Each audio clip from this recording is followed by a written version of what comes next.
Hi, this is the second video, screencast video of InDesign. I'm going to be showing you some more items within InDesign.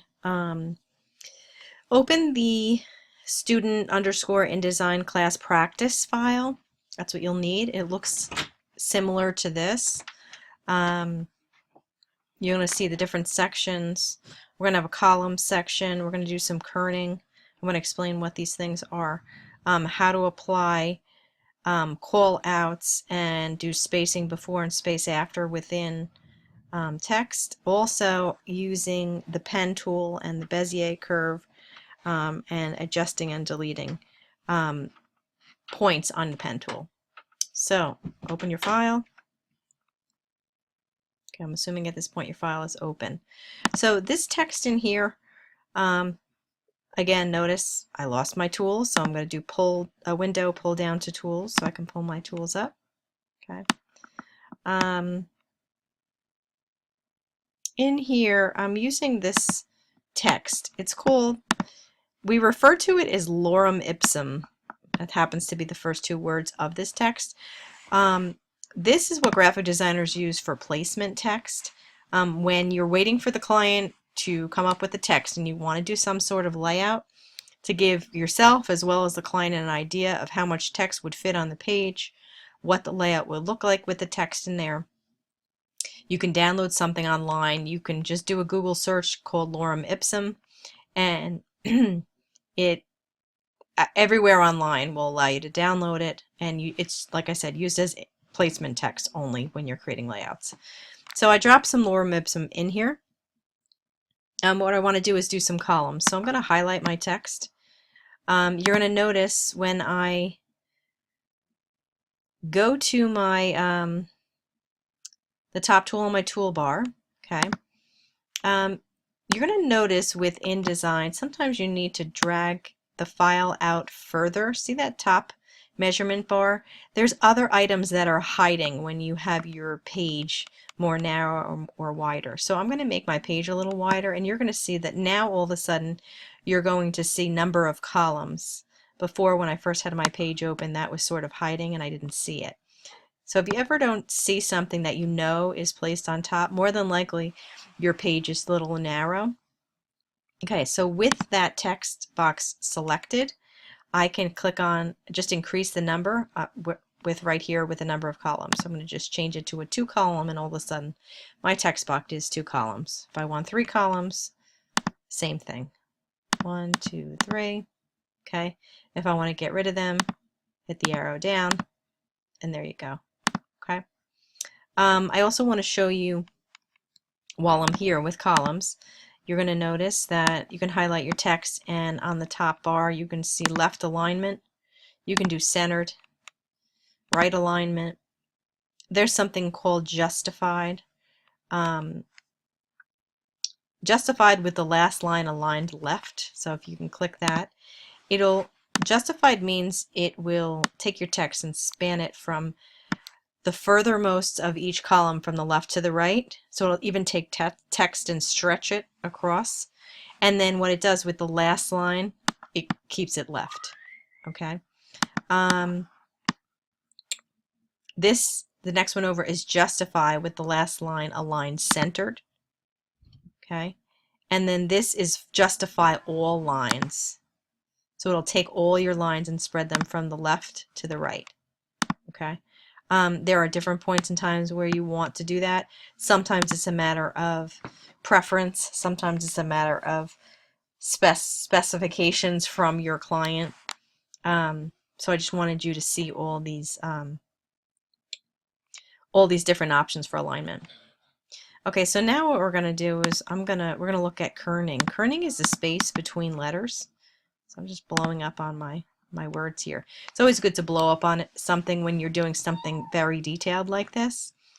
So with my text tool, I'm going to click my text tool, and I have the word graphic design here. I'm going to notice that the larger I blow up on it, the more space I can see between it.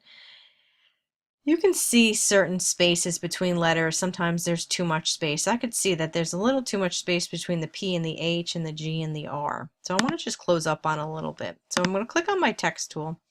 I'm going to put my cursor between my G and my R. Then on my top measurements bar, see this V and then it has /A. When I highlight on it, it says kerning. Okay, so I'm going to click on my arrow down or up.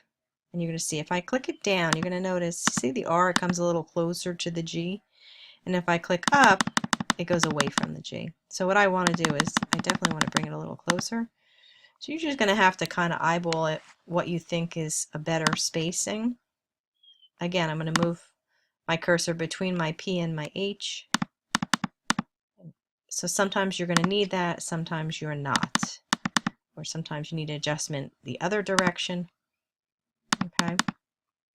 So there's always a way to adjust everything in graphic design. Sometimes it's just aesthetic preference. Sometimes it's an obvious, has way too much space in between it. Okay, so adjust your kerning as you see fit, but I would work along my guides so that you know what I consider. This you will be graded on kerning. So I'm going to look at my next text down also. Adjust your kerning. Oops.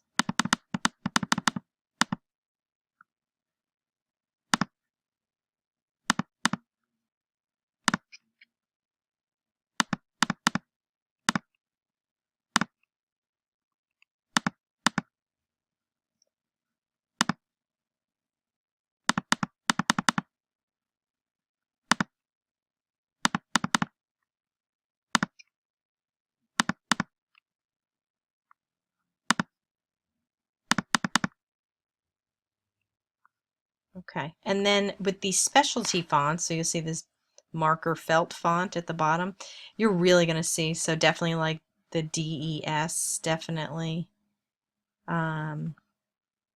Between the A and the P, I see a lot of space, so you can do it with any font you find.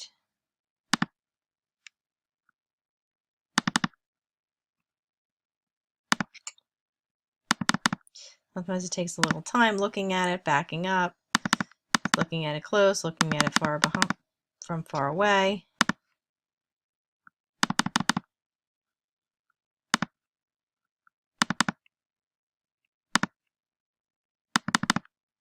Okay.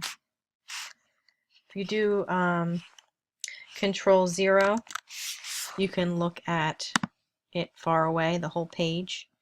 I definitely think my G, my R are kind of big. Like I said, sometimes it's aesthetic, sometimes it's more than aesthetic. Okay, so that's what kerning is. There's something also called tracking when it comes to a line. I want to show you that also. But okay, so now I have a 2-column grid. What I want to do is again, this is Lorem Ipsum text put into a 2-column layout. I want to make this line a call out. So what I would do for a call out is I would make it larger, maybe change the font, maybe make it bolder. So I'm just going to do that. So I'm going to make it bigger. So you want to do something to pull out certain text. I know you've seen that within a book or an article or whatever the case is. Okay, maybe you'll change the font to bigger, bolder font. Something to stand out more. Maybe you'll make it a color. Let's do that. And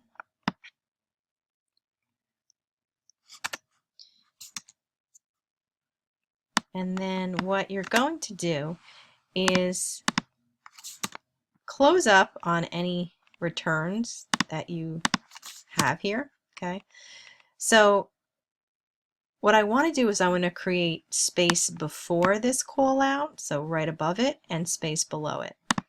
How we would do that is Window, pull down to Type and Tables, and then Paragraph. So when you pull down with the paragraph panel, again, I want a space before and a space after. If I highlight over these, this is space before. This happens to be my space after. I can adjust my columns here. If you highlight over these things, you'll see left indent, right indent. This one's first line, left indent, first line, last line, right indent. You know, there's all different types of scenarios. Drop cap, you know, all kinds of things. We want to deal with the space before and the space after. So if I put my cursor just within the text, okay, I can apply a space before. Let's say it's working in picas here, so you'll have to, let me see if I can change this to inches. And I'm going to apply my space after. I don't mind working in picas, but I know a lot of students do not like working in picas. So let me see if I can change my preferences here. So again, preferences, pull down to units and increments, change it from picas to inches, hit OK. Oh, and now you're going to see your space after and space before and space after are now in inches. Okay. Okay, so now I created my call out. If I wanted my call out to be centered, again, change the alignment. Okay, that is how you do a call out. I also wanted to show you something called tracking. It's similar to kerning, but it affects the entire line of text. So if I wanted, for some reason, if I had a line of text, let's just say I'm going to copy this and make a new text box. Just say this is my line of text before we get to the last portion of this. Here's my line of text. You can even give it a capital. Okay, this is my line. I want, for design reasons, it to be spaced out. When you want to space out your line, it's called tracking. So all I need to do is highlight the text, and right underneath the kerning is tracking. And I'll show you what tracking does. It'll take your entire line and bring it up, space it out. Okay. Sometimes you want to do that for design reasons. Also want to show you, you can also, up here, you can make all caps. Click it again and it's regular uppercase and lowercase. You can do something called small caps. Okay. So just want to let you know that these options are out there. So the last part of this is using the Bezier tool, the pen tool, and creating text on a curve. So this is sort of the idea. Right now I have a stroke on this. I'm going to take the stroke off. So the idea would be, if I looked at this, view, get rid of my rulers, or hide my framed edges, you're going to notice that the text is now on a curve. Okay, so how I would do that is I'm going to take my pen tool. I'm going to do one click. My second click, wherever I decide to put it, I'm going to click it, hold my mouse down, and drag it either up or down, depending on what kind of curve I want. I still didn't let go of my mouse. And now my third click will be click, hold the mouse down, and drag it again. Okay, so what it's done is it's made a line. Okay, so we can get rid of that line after. But now I'm going to go to my text tool. I'm going to hold the text tool down and pull it down to type on a path tool. And you'll notice it gives me a text tool, but it has this curved line on it. I'm going to have to take that curved line, and when I see that plus mark, when I get it near that line, I can click, and then what it's going to do is you're going to see the text is now on the actual line, on my curve. Okay, so I'm just going to write testing type on a curve. Okay. Okay, you can highlight it. You can make it a different color. You can change the font. You can get ready. And then